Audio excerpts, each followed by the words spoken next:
बिस्मिल्लाहिर्रहमानिर्रहीम। अस्सलाम वालेकुम नाज़रीन, आप देख रहे हैं 92.8 विद सादिया अफसाल।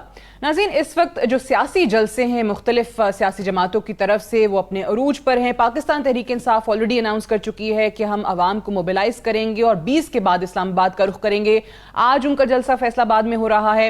गुजरात में पाकिस्तान मुस्लिम लीग नवाज का है और इसी तरीके से सियासी एक्टिविटी पाकिस्तान पीपल्स पार्टी और पाक सरजमीन पार्टी की भी है कराची में। इस वक्त जो सबसे बड़ा मसला बना हुआ है मौजूदा हुकूमत के लिए वो पाकिस्तान की मईशत है। वो मईशत जिसके हवाले से ये मौजूदा हुकूमत इक्तदार में आने से पहले ये कहती रही कि पाकिस्तान तहरीक इंसाफ ने इसका बेड़ा गर्क कर दिया है, कुछ नहीं छोड़ा, लेकिन जब हम आएंगे तो हालात काफ़ी बेहतर हो जाएंगे। आज ऑब्वियसली इसी पर तमाम सियासी जमातें के इस वक्त हुकूमत का हिस्सा हैं, वो सर जोड़ने को तैयार हैं। जो फैसले हुए हैं लंदन में नवाज शरीफ साहब से इनकी मुलाकात के बाद, उस पर अब बाकी इत्तेहादी जमातों को कॉन्फिडेंस में लिया जा रहा है। कल भी हमने जिक्र किया था कि जो इंटीरियर मिनिस्टर हैं राना सनाउल्लाह, उनकी तरफ से एक बहुत अहम स्टेटमेंट ये आया है कि हम अकेले इन तमाम ये जो मौशी फैसले करने हैं उसका बोझ नहीं उठाएंगे। अगर बाकी स्टेक होल्डर्स इत्तेहादी साथ देते हैं, वो भी इसी बोझ को हमारे साथ शेयर करते हैं, तो फिर हम इस मामले को आगे लेकर चलेंगे।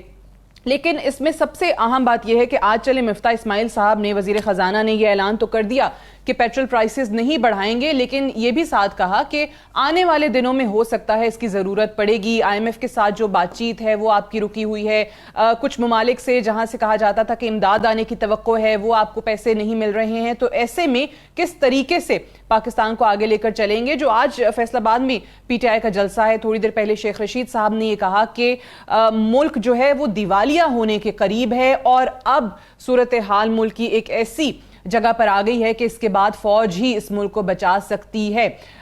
इस पे जरा पहले तो इकोनॉमी को लेकर बात करेंगे। कल एक बहुत अहम जो कॉन्फ्रेंस हुई है ये फॉरेक्स एसोसिएशन ऑफ पाकिस्तान की तरफ से, उसमें ऑब्वियसली हमारे बहुत सारे ऐसे इकोनॉमिस्ट्स हैं जिनकी तरफ से बात की गई है और बहुत ख़तरनाक सूरत हाल का अंदेशा जो है वो जाहिर किया गया है। मिसाल के तौर पे जिसमें मलिक बोस्तान साहब हैं जो कि FAPA के चेयरमैन हैं, उन्होंने कहा कि पाकिस्तान की इकोनॉमी जो है वो कोलैप्स होने के दहाने पर है।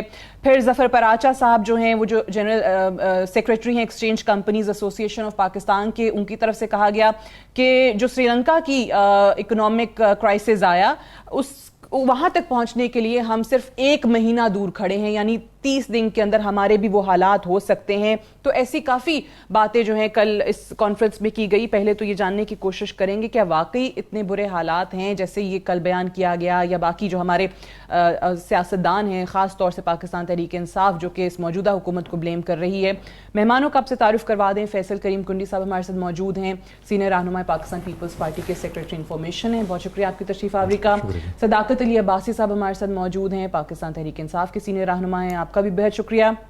हमारे साथ डॉक्टर मोहम्मद ज़ुबैर खान मौजूद हैं, रिनाउंड इकोनॉमिस्ट हैं, फॉर्मर कॉमर्स मिनिस्टर हैं, और इसके अलावा मोहम्मद ज़फ़र पराचा साहब हमारे साथ मौजूद हैं, जनरल सेक्रेटरी हैं exchange companies association of Pakistan के, जिनका स्टेटमेंट भी मैंने प्रोग्राम के आगाज़ में आपसे यहाँ पर बयान किया है। मुझे एक ब्रेक लेनी है, ब्रेक से वापस आएंगे तो हम डिस्कशन का अपने मेहमानों के साथ बाकायदा आगाज़ करेंगे। Stay tuned.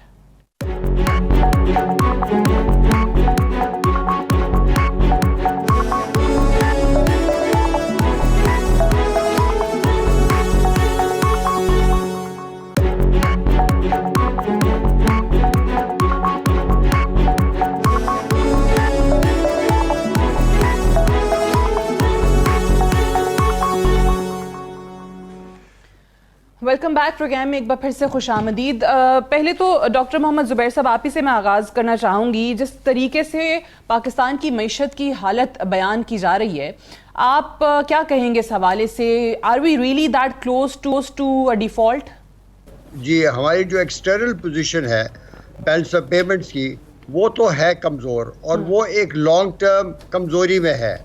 इसके लिए बड़ा लाजिम था कि हमारा IMF का प्रोग्राम जारी रहता, वहाँ से और पेमेंट्स आ रही थी, और उसकी वजह से बाकी भी जो हमारे क्रेडिटर्स थे वो हमें पैसे देने को तैयार थे। तो आपकी रिजर्व्स तो बार बार उसको फिर बढ़ाया जा सकता था, लेकिन जो उसमें से हेमरेज, जो उसमें से लीकेज हो रही है वो तो मुतसलसल चलती जाती। अब इतफाकन ठीक है। चाइना का जो लोन था और सऊदी अरेबियन दोनों रोल ओवर का भी यही टाइम आ गया। अब उन्होंने भी अपनी रोल ओवर को फिलहाल रोका हुआ है जब तक IMF के साथ एग्रीमेंट ना हो जाए। एग्रीमेंट क्या, वो जो पुराना प्रोग्राम है वो फिर दोबारा रवाना ना हो जाए।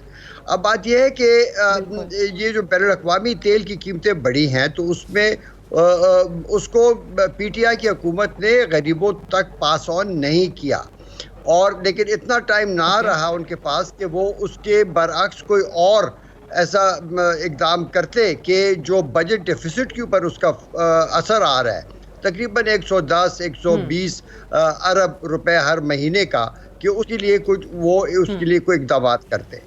तो IMF का प्रोग्राम जो है उसकी कुछ शराइत जो है वो पूरे ना हो सके और प्रोग्राम रुक गया उसी वक्त। अब बात यह है कि ये जो नई हुकूमत आई है ये तो काफ़ी देर से तैयारियां कर रहे थे, लेकिन इन्होंने इस बात का नहीं सोचा कि आखिर हमने करना क्या। ये 1 महीने से आपने बिल्कुल सही कहा, भी इसके मैंने सुना है कि भाई एक पैरालिसिस है, एक डिसीजन मेकिंग की पैरालिसिस है जो कि एक कोलिशन गवर्नमेंट में होती है, लेकिन मिनिस्ट्री ऑफ फाइनेंस तो एक ही पार्टी के पास है, उनके पास चाहिए था, लेकिन उस पार्टी के अंदर भी डिसीजन मेकर्स काफ़ी दूर दूर बैठे हैं और उनके मुख्तलिफ अप्रोचेस हैं।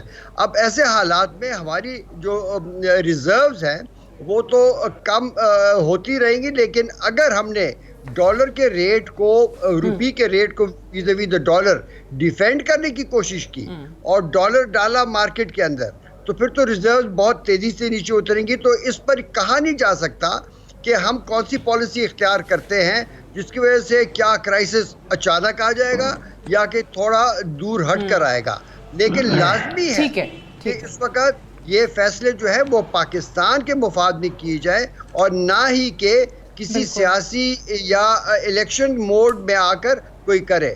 मैं तो पहले दिन से ये कहता आ रहा हूँ कि ये ऐसा मौका था कि we should have gone for interim government जो ये मुश्किल फैसले कर लेती और ये पार्टियां इलेक्शन लड़कर आती। ऑब्वियसली वही मुतालबा इस वक्त पाकिस्तान तहरीक इंसाफ का भी आ रहा है कि फौरी तौर पे जी केयर टेकर गवर्नमेंट अनाउंस कर दी जाए, जैसे आज शेख रशीद ने कहा कि मई के आखिर में ही कर दें ताकि सितंबर में इंतखाबात हो जाए। फैसल कुंडी साहब मुझे बताइए कि ऑब्वियसली आपके पास वजारत खजाना नहीं भी है, ये मामला पाकिस्तान पीपल्स पार्टी नहीं भी देख रही, तो भी आपको इक्वली रिस्पॉन्सिबिलिटी शेयर करनी पड़ेगी, जैसे राना सनाउल्लाह साहब कह भी रहे हैं कि हमारे इत्तेहादी हैं।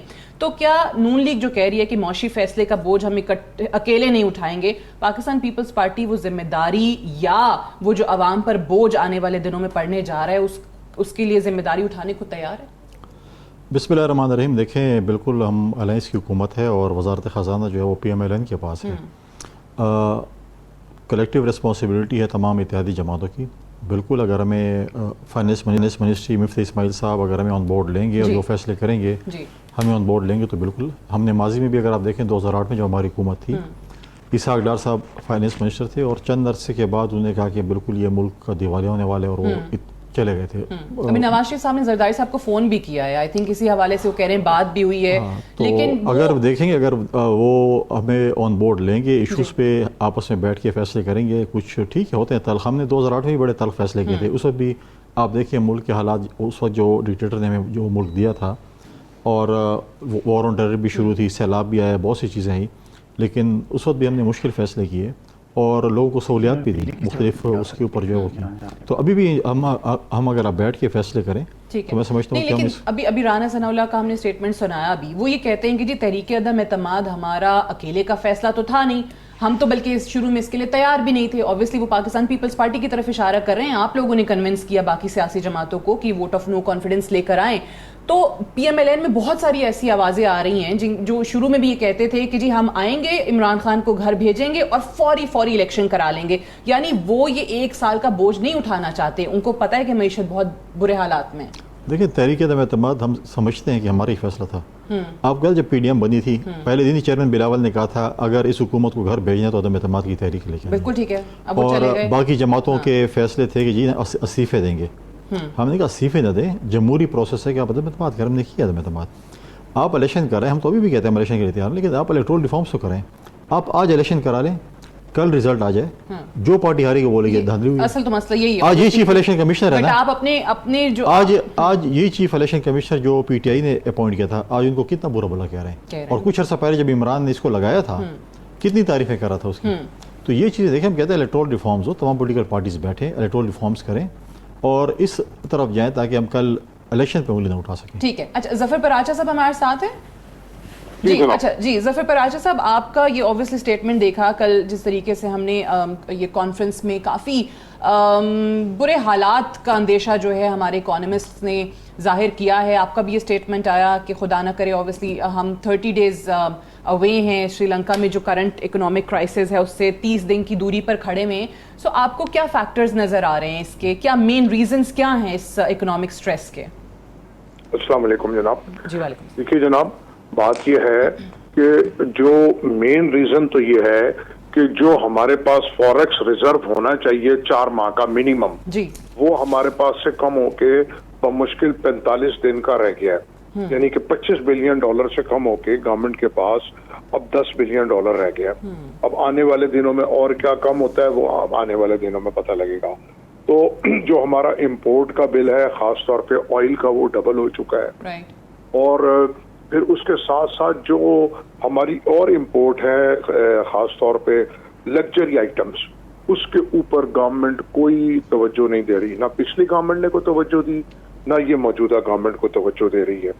और फिर जो ये कहते हैं कि पेट्रोल के ऊपर जो हम सब्सिडी दे रहे हैं उसके ऊपर 120 बिलियन रुपया IMF ने कहा है ये करें, या और अक्सर स्टेटमेंट हम सुनते हैं IMF कहता है जी ये लगा दें, वो लगा दें।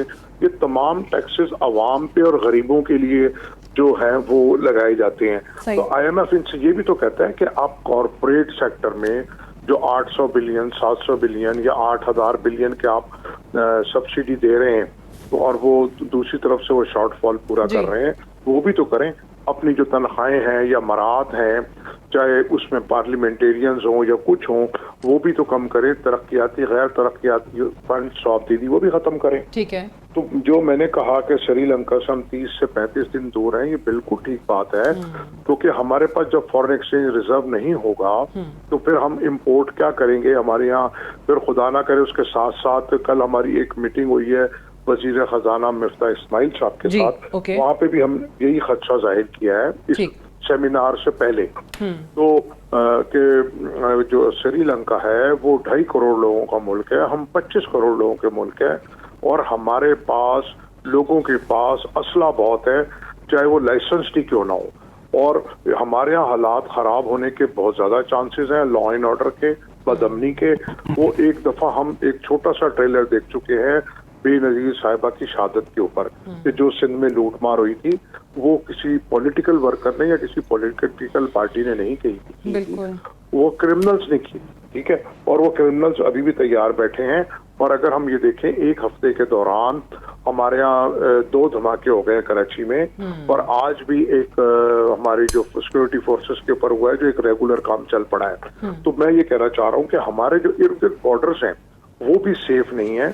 हमारे जो वो दोस्त ममालिक नहीं कोई बैठे हुए, वो भी घात लगाए बैठे हैं। बिल्कुल सही। चलें, अल्लाह रहम करे। ये आप जो जिस तरीके से सूरत हाल बता रहे हैं, ये इस चीज के ऊपर हम लोग बात नहीं कर रहे हैं, मैं उसके ऊपर खुल के बात नहीं, कर आप सही कह रहे हैं, सही कह रहे हैं। ऑब्वियसली जब गुर्बत बढ़ती है, लोगों के पास खाने को नहीं होता, तो फिर हम देखते हैं कि ये लॉ एंड ऑर्डर की सिचुएशन भी ममालिक में पैदा होती है अनफॉर्चुनेटली, और इसकी तरफ हुकूमतों को तवज्जो करनी चाहिए। मैं सदाकत अली अब्बासी से पहले आपका कमेंट लेके इसी पे आगे जी फरमाइए। बात और करना चाहूंगा कि उसमें गुर्बत की वजह से तो 2 लोग होंगे और बाकी 10-12 लोग जो होंगे वो क्रिमिनल्स आपने जैसे। तो हमको इस वक्त तमाम सियासी पार्टियां, चाहे वो ऑपोजिशन हो या हुकूमत हो, मुझे कहीं पे कोई नजर नहीं आ रहा कि वो मुल्क या अवाम के लिए कुछ कर रहे हो, सिवाय पॉइंट स्कोरिंग के। जो ऑपोजिशन है वो अपनी करप्शन छुपाने के लिए बैठी हुई है। कल तक वो जो उन्होंने टिकट खरीद के या बार्गेन करके वजीर आजम बने तो वो जायज था। आज अगर उनको उस सिस्टम से हटा दिया गया तो वो नाजायज है। बासी साहब पहले तो जरा इसी पे कमेंट कर दें। आपने अभी मेरे 3 भाइयों की बात सुनाई है, 2 भाइयों, इससे क्या लग रहा है कि खुदा न खास्ता पाकिस्तान जो है वो उसकी मैशत डूब रही है, और आज हम पाकिस्तान में एक पैनिक की और खुदा न खास्ता अफरा तफरी की बातें कर रहे हैं। तो अगर मैं ये कहता हूँ कि क्यों ये हंसता खेलता, ये फलता फूलता मुल्क आज से 3 महीने पहले क्यों आपने ये सारी साजिश की और क्यों आज पाकिस्तान को एक ट्रैक से उठा के ऑफ ट्रैक कर दिया? मैं आपको बताता हूँ, जो मेरे माशी दोस्त एक्सपर्ट बात कर रहे हैं, जब हमें गवर्नमेंट मिली थी तो पाकिस्तान की तारीख का सबसे बड़ा खसारा 20 अरब डॉलर था और पिछले साल हमारा खसारा तो पाकिस्तान की हालिया तारीख के 11 सालों का सबसे कम था। हमने अपनी एक्सपोर्ट भी बढ़ाई जो 5 साल में बढ़ी, हमने अपना करंट अकाउंट भी नीचे किया, हमने रेमिटेंसेस भी बढ़ाए और मुल्क के अंदर जो जराए थे, जो अपने रेवेन्यू थे, वो 3800 अरब से बढ़ा के 6000 अरब से ज्यादा कर दिए। अच्छा। पाकिस्तान की टेक्सटाइल जो है वो बूम करेगी, पाकिस्तान का जो कंस्ट्रक्शन इंडस्ट्री है वो बूम करेगी। 6 फसलें आपकी 5 फसलें रिकॉर्ड आएगी। पाकिस्तान IT की एक्सपोर्ट पाकिस्तान की रिकॉर्ड हो रही थी। ये वो सारी बातें हैं जो पाकिस्तान की हुकूमत ने की थी। आज आपको बुरा लग रहा है कि हमारा बयानिया बड़ा गलत है। ये बयानिया मेरे लिए नहीं है, ये बयानिया मेरे ज्यादा मुल्क के लिए है। ये क्या करने आए थे कुंडी साहब? ये महंगाई का मार्च करने आए थे ना। पूछे 1 महीने में महंगाई कम हुई है या ज्यादा हुई है? ये गुर्बत खत्म करने आए थे ना। पता करें कि स्टॉक मार्केट में लोगों के अरबों डूब गए। ये पाकिस्तान की मैशत हमें कहते कि हम नालायक हैं, ये लायक है ना। आज देखें 1 महीने में खुदा न खास्ता पाकिस्तान के वजूद की जो स्टेबिलिटी है उसके बारे में बातें हो रही है, तो इनसे पूछें क्या मिला आपको।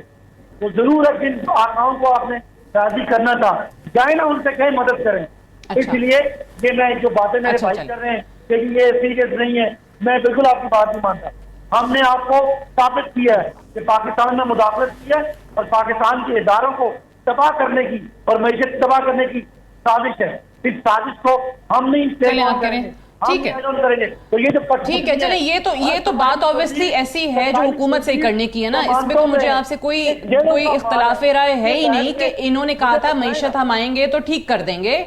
तो ऑब्वियसली जब इनको पता था तहरीक अदम एतमाद आनी है, मईशत की बुरी हालत है, इन्होंने ठीक करनी थी। मैं तो एक जी मुकम्मल कर लें, मैं फिर ये बात कर रहा हूँ। आप मुझे पूछे कुंडी मेरे भाई साहब कुंडी साहब से कि 1 महीने में आपने कौन सा मौजी पैसा किया? जब आप मौजी पैसा करते डरते ठीक हैं, है। आप तो पेट्रोल की कीमतें बढ़ाते डरते हैं। हमें तो कहते थे सस्ता करें, आपने तो कहा था बिजली सस्ती करें, करें सस्ती बिजली। आपने तो कहा था आप चीजें सस्ती अवेलेबल करेंगे, आप किधर मुंह छुपा रहे हैं? सामने आए। ये जो मैं इनसे ये पूछ लूंगी, मैं कुंडी साहब से पूछ लूंगी। मुझे जुबैर साहब से सवाल करने की इजाजत दें, फिर मैं ब्रेक पे जाऊंगी, फिर दोनों मेहमानों का शुक्रिया अदा करूंगी, फिर आप और कुंडी साहब भी होंगे तो उनसे बात कर लेंगे। लेकिन पहले मुझे डॉक्टर साहब ये बताइए कि ऑब्वियसली जिस कदर पोलराइजेशन हो चुकी है पाकिस्तान की सोसाइटी के अंदर, उसको तो शायद कुछ हद तक हमारे इंतखाबात अगर अनाउंस हो जाते हैं तो शायद कोई कमी आ जाए। ये जल्द से जुलूसों की जो सियासत हो रही है, एक दूसरे पर इल्जामात लग रहे हैं, लेकिन केयर टेकर गवर्नमेंट आ भी जाती है तो किस तरीके से ये जो इकोनॉमी जिसका हम फ्री फॉल की बात कर रहे हैं वो कैसे संभलेगी? पहले इस बात को समझिए कि आखिर एकदम अचानक क्या हो गया कि ये सब डूम एंड ग्लूम और इमरजेंसी की बातें हो रही हैं कि इमिनेंट कुछ होने लगा है। ऐसी कोई बात नहीं है, ये सनसनाखेज बातें हैं। और बात ये है कि सिर्फ IMF का प्रोग्राम रुका, उसकी वजह से कुछ और चीज़ें हुई तो आपके फॉरेन एक्सचेंज मार्केट में स्ट्रेस आ गया है। अब बात यह कि मैं IMF में 12 साल काम किया है और मैं उनसे मिलता रहता हूँ आजकल भी। मैं आपको बताऊँ वो उनका मकसद क्या ये है कि जो आपका बजट का खसारा है उसको आप और नहीं बढ़ा सकते, वरना इन्फ्लेशन बढ़ती है, उससे गरीबों पर उसका असर पड़ता है। और जब बजट का खसारा बढ़ता है तो आपका करंट अकाउंट डेफिसिट बढ़ता है, उससे आपकी फॉरेन एक्सचेंज और कम होगी, डॉलर के ऊपर डॉलर की कीमत और बढ़ेगी। तो वो ये कह रहे हैं कि आप बजट के खसारे को कम करें। तो अगर इंटरिम गवर्नमेंट आती है, वो देखिए, अगर लाजमी नहीं है कि आप तेल की ये पेट्रोलियम प्रोडक्ट की कीमतें पाकिस्तान में ज़्यादा बढ़ाएं, आप उसकी जगह और एक्सपेंडिचर कट्स करें। अगर आप सिर्फ 10% एक्सपेंड देखिए हर बजट में 10% इन एवरी डिपार्टमेंट, चाहे डिफेंस है चाहे एवरी मिनिस्ट्री है, इनके पास इतनी एक्सेस एम्प्लॉयमेंट है, इतनी जो इनके पब्लिक सेक्टर एंटरप्राइजेज हैं उनमें सैकड़ों अरबों रुपए के खसारे हैं, वो लॉसेस के हैं। ये पहले वो कम करें इससे पहले कि ये लोग गरीबों पर उसका बोझ डालें। सबसे पहले इनको जहन में यही आता है कि जी कीमतें बढ़ाओ, गरीबों ये अमीर तबका जो है ये तो बच्चे, आपको पता है कि पाकिस्तान की 5 हुकूमतें हैं और उनमें टोटल लाख गाड़ियां हैं, तकरीबन लाख कार्स हैं। आप ब्रिटिश गवर्नमेंट की कार्स गिने, किसी और की गिने, सिर्फ सिंध हुकूमत में 25,000 है। मैं कहता हूँ ये खत्म करें। ये यहाँ पर दिवाला, एक सेकंड, दिवाला पाकिस्तान का नहीं निकल रहा, पाकिस्तान की हुकूमत का निकल रहा है, आम आवाम का नहीं निकल रहा। लेकिन फजूल खर्चियाँ और बेतहाशा फजूल खर्चियाँ ये लोग कर रहे हैं। अभी पूरी कोलिशन गवर्नमेंट गई थी लंदन और वहाँ से वापस आई है, वहाँ के खर्चे, ये क्यों, ये कैसे? जब आजकल आप ये सब कुछ, अगर आपने सलाह लेनी भी थी अपने उन लोगों से जो यहाँ पर कानून से भागे हुए, तो आप उस पर इंटरनेट पर कर सकते थे, वीडियो कॉल्स पर कर सकते थे। इस सब का जवाब देना चाहिए इनको। ठीक है, अब टैक्सेस भी ना बढ़ाएं और भी ना करें। फजूल खर्चियाँ चल रही हैं। राइट, बहुत शुक्रिया डॉक्टर मोहम्मद ज़ुबैर खान साहब और ज़फ़र पराचा साहब हमसे बात कर रहे थे। ब्रेक लेंगे, ब्रेक से वापस आएंगे तो कुंडी साहब और सदाकत अली अब्बासी साहब हमारे साथ मौजूद हैं। जो सवालात अभी ज़ुबैर साहब ने रेज़ किए हैं उनके भी जवाब जानने की कोशिश करेंगे। Right after this short break, stay tuned.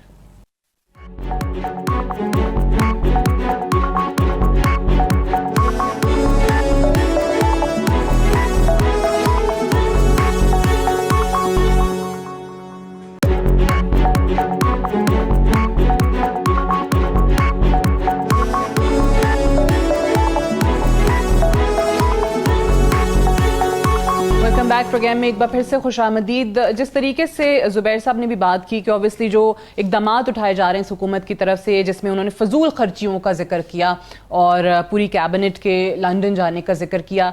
कुंडी साहब, पहले तो मुझे बताएं कि अगर लंदन से ऑब्वियसली ये बात तय हो जाती है, जो नून लीग में 2 बयानियाँ चल रही हैं इंतखाबात को लेके, तो आप लोगों को कोई एतराज़ है कि फौरी इलेक्शंस अनाउंस कर दे पाकिस्तान मुस्लिम लीग नवाज़ या वज़ीर आज़म शहबाज शरीफ साहब? देखें, पहली बात तो है कि नून ने आपस में जो भी है, उनकी पार्टी के जो हेड हैं वो लंदन में है, आते हैं जाते हैं, जो भी करते हैं उनकी अपना काम है कि वो मीटिंग करते जो भी हैं। हमने तो एज ए PMLN उनसे बात करनी, जो कि उनके प्रेसिडेंट हैं शहबाज शरीफ साहब, उनके साथ, मियाँ साहब के साथ। इलेक्शन 7 महीने, क्योंकि इलेक्शन कमीशन ने 7 महीने डिलिमिटेशन और सेंसस के लिए मांगा था जी, वो है। उसके बाद बैठ के इस पर बात हो सकती है कि इलेक्शन कब हो। बट अभी तो लग नहीं रहा PMLN में बहुत ज्यादा कोई तगड़ी राय या हामी आवाज है इसकी, क्योंकि शुरू में भी जब हम बात करते थे तहरीक अदम एतमाद लाने से पहले, तो PMLN के सब लोग ये कहते थे तो हम तो चाहते हैं आए, हम इमरान खान को भेजें और फौरी तौर पे 3 से 4 हफ्तों के अंदर इलेक्शंस करवाएं। देखिए, 3 से 4 हफ्तों में इलेक्शन इसलिए नहीं होते कि इलेक्शन कमीशन ने अपना जो उनका लीगल वो है वो कवर करना है, क्योंकि आपने पिछला इलेक्शन प्रोविजनली कराया था, सेंसस आपने प्रोविजनली अप्रूव किए थे, वो दूसरी दफ़ा नहीं हो सकता। तो पिछली हुकूमत में भी चीफ इलेक्शन कमिश्नर ने सुप्रीम कोर्ट में कहा था, मैं मौजूद था, कि हमने कोई 20-21 लेटर लिखे PTI की हुकूमत को, उन्होंने इसके ऊपर कोई एक्शन नहीं लिया। हमें 7 महीने चाहिए इस चीज़ के लिए। जब वो हो जाएगा उसके बाद हम बैठेंगे अपने कोलिशन पार्टनर्स के साथ और उसके बाद डिसाइड करना है कि कब होगा इलेक्शन। तो देखें अगले साल नवंबर में ही होना है। इलेक्शन कमीशन के सारे प्रीरेक्विजिट्स पूरे हो जाएं तो फिर आपको कोई मसला नहीं है, करवा दें। फिर बैठ के जो है उस पर हम देखते हैं कि हम क्या करते हैं। मेरे भाई सदाकत अब्बासी साहब ने कहा कि बहुत ज़्यादा महंगाई हो गई है। ये 3.5 साल मेरे भाई को नजर नहीं आता जब हम कहते थे, क्योंकि कहते थे माजी की हुकूमत का तोहफा है, और बीच में ब्रेक लग गई है। उसके बाद जो है अब की हुकूमत महंगाई कर रही, 3.5 साल महंगाई नहीं थी। देखिए, बिल्कुल हमें एहसास है, जो आप हमें पाकिस्तान दे के गए हो, हम ये नहीं कहेंगे कि आपका तोहफा है या आपने मुल्क बर्बाद किया जो आपने किया है। हम इस चीज़ को जो है मुल्क को बोरों से में निकालना है। हमने लोगों को दिखाना है कि पिछली हुकूमत और इस हुकूमत में क्या फ़र्क है। कि हमने लोगों को जो है सहूलियात देनी है। अगर हम ये सहूलियात नहीं देंगे तो माजी और हमारी हुकूमत में फ़र्क नहीं है। आज जो है बड़े बातें, हम छुप नहीं रहे सदाकत भाई साहब, हम मैदान में हैं, हम TV चैनल्स पे भी आते हैं, हम छुप नहीं रहे, हम बिल्कुल आपके सामने, जिस मौके पे जिधर आप कहेंगे हम आपके साथ मनाजर भी करेंगे, हम आपके साथ टॉक शोज भी करेंगे, ऐसी कोई बात नहीं है। लेकिन प्रॉब्लम ने तो प्रैक्टिकली वॉलंटियर किया ना कि हम आते हैं और हम इकोनॉमी संभालेंगे, हमने इनकी तरह नहीं कहा था कि हमारे साथ 200 मीशत के रस्तू हैं। फिर जब इमरान आ गया उसने कहा अंडे बेचो, मुर्गियाँ बेचो, कट्टे बेचो, और फरा साहबा को बोला प्रॉपर्टी का काम करो।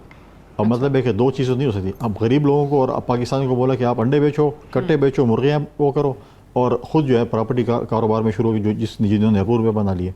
हम नहीं कह रहे बकौल इमरान खान साहब ही करें। अब ये चीज़ें देखें, बिल्कुल जो मईशत है इसको हमें ठीक करनी है। अब ये कहें कि जी हमारे खिलाफ साजिश हो गई है, हम ये हो गए हैं। अब यही लोग कहते थे कि भुट्टो किधर है, हम कहते भुट्टो का नज़रिया जिंदा है। आज हर तकरीब इमरान कहते हैं भुट्टो है। जी। ये पूरी उम्र इसने दाखिला लिया स्पोर्ट्स कोटे पे, अब ये स्पोर्ट्स कोटे में भुट्टो बनना चाहता है, वो नहीं बन सकता। अच्छा, नहीं भुट्टो साहब की तो बड़ी तारीफ करते हैं खान साहब। अब इनको याद आ गया, अब भुट्टो का नजरिया इनको पता चल गया भुट्टो क्या नजरिया। अब ये भुट्टो बनना चाहे, भुट्टो ये बन नहीं सकता, ठीक है। और सियासत में स्पोर्ट्स कोटा भी नहीं होता, कॉलेज यूनिवर्सिटीज़ में स्पोर्ट्स कोटे पे आप दाखिला ले लेते हैं, सियासत में नहीं होता। अब ये चीज़ें हैं जो हमें जो बातें करते थे, ये चीज़ें करते थे, अब आप आए बिल्कुल, आप जलसे एक नहीं, आप दिन में 2 जलसे करें। अच्छा, कोई मसला नहीं, कोई मसला नहीं, 2 जलसे करें, एक सुबह एक शाम। लेकिन देखिए इसमें ये है कि अब आप कहें कि आपकी मर्जी पे इलेक्शन होगा, आपकी मर्जी पे इलेक्शन नहीं होगा। अब्बासी साहब सुन लिया आपने, वो कह रहे हैं आपकी मर्जी से इलेक्शन नहीं होगा, हुकूमत की मर्जी पे इलेक्शन होगा, जब होगा। हुकूमत जब चाहेगी तो इलेक्शन अनाउंस होगा। इलेक्शन कमीशन का भी हवाला दे दिया कि उन्होंने खुद ही कहा था कि अक्टूबर से पहले वो इलेक्शंस नहीं करवा सकते। फिर मौजूदा चीफ इलेक्शन कमिश्नर के होते हुए इलेक्शंस होते हैं तो वो आप लोगों को एतराज होगा, खान साहब ऑलरेडी उन पे काफी तनकीद कर चुके हैं, तो फिर क्या एक्सेप्टेबल क्या है आप लोगों के लिए? वो कहते हैं ना, शौक से मर ही ना जाते अगर एतबार होता। ये जो आपकी धमकियां हैं उन पर मैं जवाब देता हूँ। सबसे पहले मेरे भाई, आपने कहा मुर्गियां अंडे कट्टे, मैंने बताया कि नवाज शरीफ साहब क्यों आप हर वक्त जो है ना 5 साल नवाज शरीफ ने की हुकूमत ने एक्सपोर्ट को $1 नहीं बढ़ाया। इमरान खान हुकूमत ने $24 बिलियन से उठा के $32 बिलियन कर दिया। ये रिकॉर्ड है और ये मैं आपको चैलेंज करता हूं, इसको गलत साबित करें। रेमिटेंसेस जो है रोशन डिजिटल अकाउंट के जरिए 19 अरब से उठा के 32-33 अरब कर दिया। ये जो खाली यही आमदनी है 15-16 अरब डॉलर की, यही पाकिस्तान को बाहर मुश्किलात से निकालने के लिए काफी है। इसके बाद जैसे मैंने कहा कि टेक्सटाइल की एक्सपोर्ट पाकिस्तान का रिकॉर्ड इमरान खान ने हासिल किया मेरे भाई। आईटी की एक्सपोर्ट भी रिकॉर्ड की। ये इसीलिए बात कर रहे हैं, ये वो तरीके थे जिससे हमने 20 अरब डॉलर के खसारे को 2 अरब डॉलर तक ले आए थे। आप आज ने कहा कि जी हम तो महंगाई इमरान खान ने की है, हम कम करेंगे। तो आप मैं बता रहा हूं, मुझे ये बताएं पिछले पूरे साल में ये शहबाज स्पीड का 1 महीने में एक फैसला बता दें। और मेरे भाई, आप तो पेट्रोल की कीमतें बढ़ाने से आपकी कहां पे टांग रही हैं।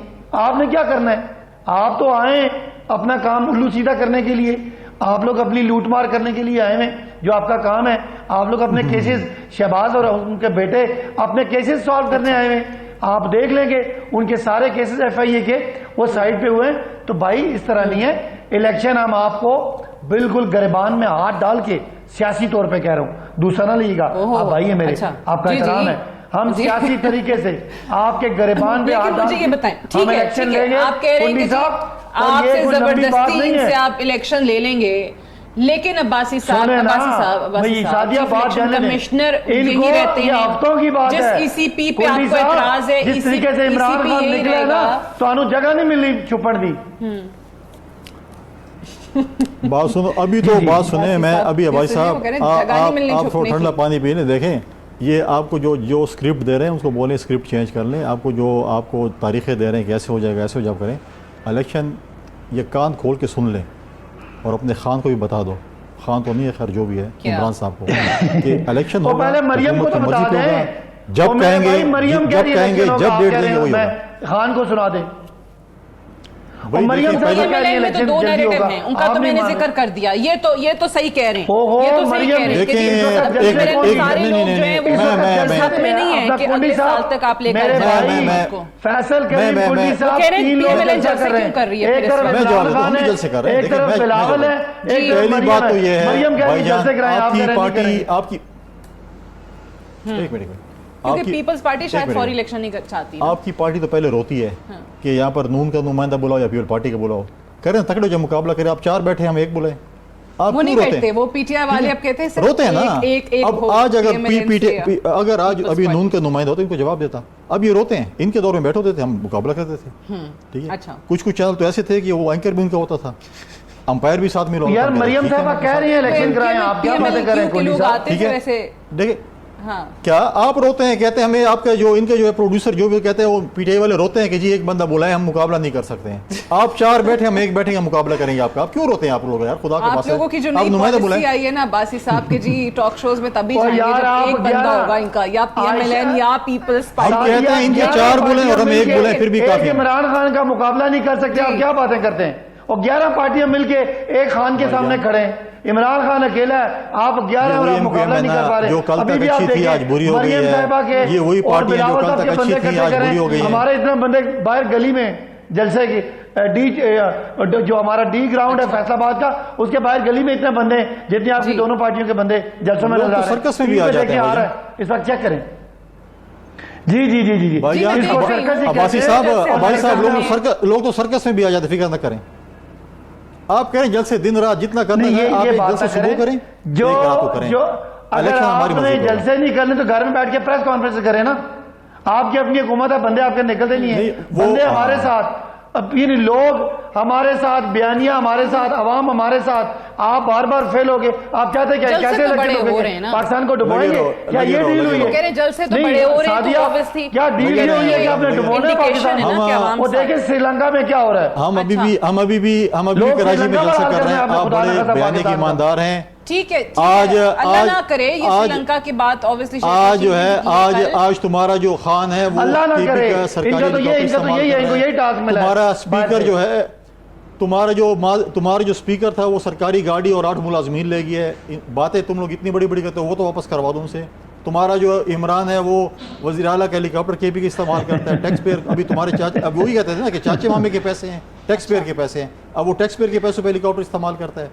एक और ATM मशीन ढूंढ लो, कश्मीर वाला तो मेरे ख्याल में चले कश्मीर, कोई ATM मशीन ढूंढ लो, ख़त्म हो गई है, कोई ढूंढ लो ताकि तुम्हारे लिए हेलीकॉप्टर का बंदोबस्त हो जाए।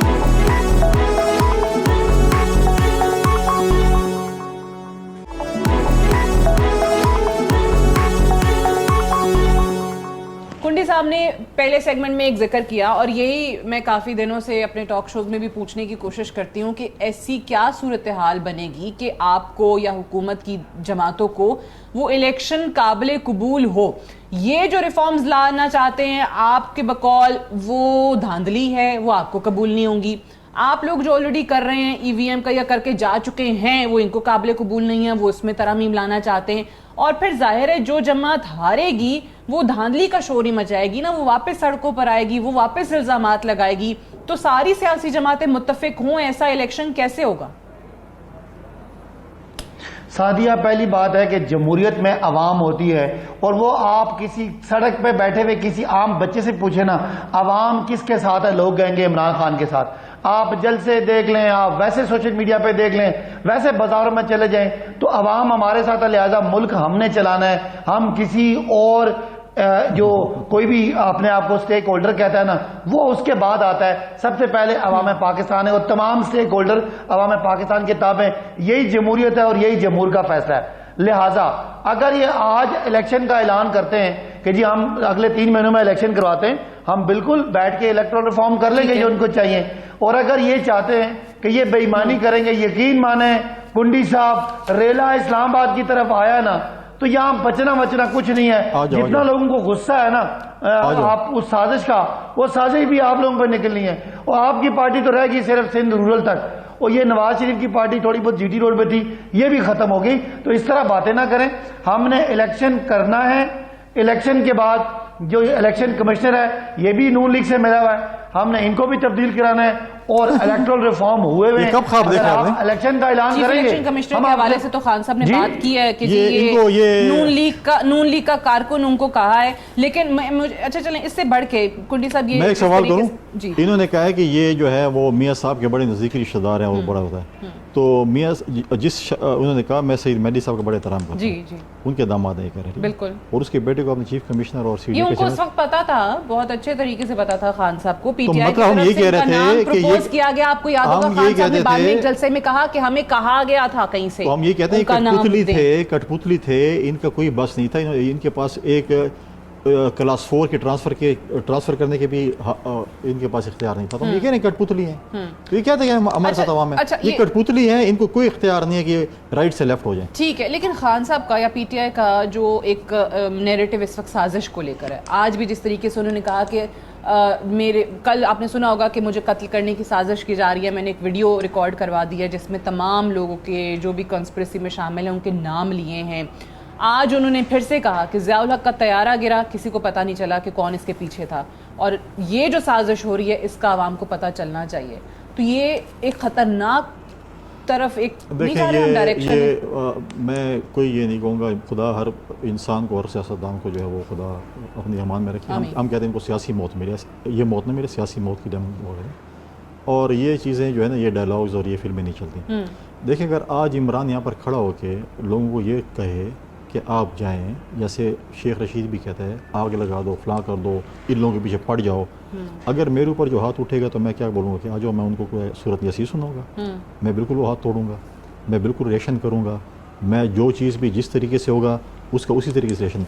आज ये लोगों को धमकियाँ दे रहे हैं, लोगों के घरों पर हमले करवा रहे हैं, तो इसका मतलब ये नहीं है कि लोग खामोश रहेंगे, उसका रिएक्शन आएगा, फिर ये भी नहीं बचेगा, फिर कोई और भी नहीं बचेगा, कल आपका घर भी नहीं बचेगा, फिर आपके बच्चे भी नहीं बचेंगे और आपकी चीजें भी नहीं बचेंगी। ये चीजें जो है ना, ये चीजें नहीं होंगी। लेकिन ऑब्वियसली हम बड़े वन लाइनर दे दें बासी साहब, आई हैव टू क्लोज, फरमाइए। देखें, जब आप मेरे वोटर को पैसे दे के 32 करोड़ या 30 करोड़ दे के आप उसको अपनी तरफ ले जाएंगे सिंध हाउस में, और फिर पंजाब में आप मेरे 26 वोटरों को ले जाके आप अक्सरियत को अकलियत बनाने की, अक्सरियत को अकलियत और अकलियत की हुकूमत कायम करेंगे, और जब पाकिस्तान के लोग आपसे इतना नाराज होंगे और आपकी जुर्रत ये नहीं होगी कि एक महीने में आप पेट्रोल को ज्यादा या कम ये ले इमरान को, इमरान कुरान पे हल्फ ले ले कि इन्होंने 25 करोड़ रुपए लिए, और जिस पे इल्जाम है वो भी कुरान पे हल्फ लेगा कि मैंने नहीं लिया। बात तो करने दें, ले इमरान, कुंडी साहब बात तो करने दें, ये कुरान को मानते हो ना, कुरान की किताब को मानते हो, कुरान पे हल्फ ले ले तुम्हारा इमरान कि 25 करोड़ लिए हैं, और फैसला करने दें, और फैसला अवाम पाकिस्तान करेंगे, और उनको पता है उन्होंने क्या फैसला करना है। कुंडी साहब आप भी अब जाती कर रहे हैं, आराम करो, 1.5 साल बाद, 1.5 साल बाद आप इधर आओ ना, क्यों छुप रहे हो? इधर आ जाया करो यार, खुदा के बंदे इकट्ठे चाय पिएंगे। 1.5 दिन, ये 1.5 हफ्ते में इंशाल्लाह, ये सुन लें, 1.5 हफ्ते में आप मानेंगे कुंडी साहब, आप 1.5 हफ्ते में मानेंगे। आज का इतवार है, हम आ गए ना इस्लामाबाद, अगले इतवार और उसके बाद 3 दिन और काट दें। आपका जो अगला इतवार नहीं, उसका अगला जो इतवार उसे प्रोग्राम करें, इसको भी बुलाएंगे। ठीक है जी, और मैं इससे पूछूंगा, फिर ये बोलेगा कि ये साजिश जो है ना, ये साजिश जो है ना, आपकी काबीना जाके एक सजा याफ्ता मुजरिम के सामने बैठी है, आपकी काबीना की कितनी है इंसल्ट है, पाकिस्तान की बेइज्जती करवाते हैं आप लोग। यार आपका जो कन्विक्टेड वजीर आज़म है, भाई आप लोगों ने अदलिया का मजाक बनाया है, तुम लोग जिन लोगों को आपने गिरफ्तार करना था उनके सामने आपकी कैबिनेट बैठी है। फैसल करीम कुंडी साहब, सदाकत अली अब्बासी साहब प्रोग्राम में ज्वाइन करने के लिए। दैट्स ऑल फॉर टुनाइट, इजाजत दीजिए, खुदा हाफिज।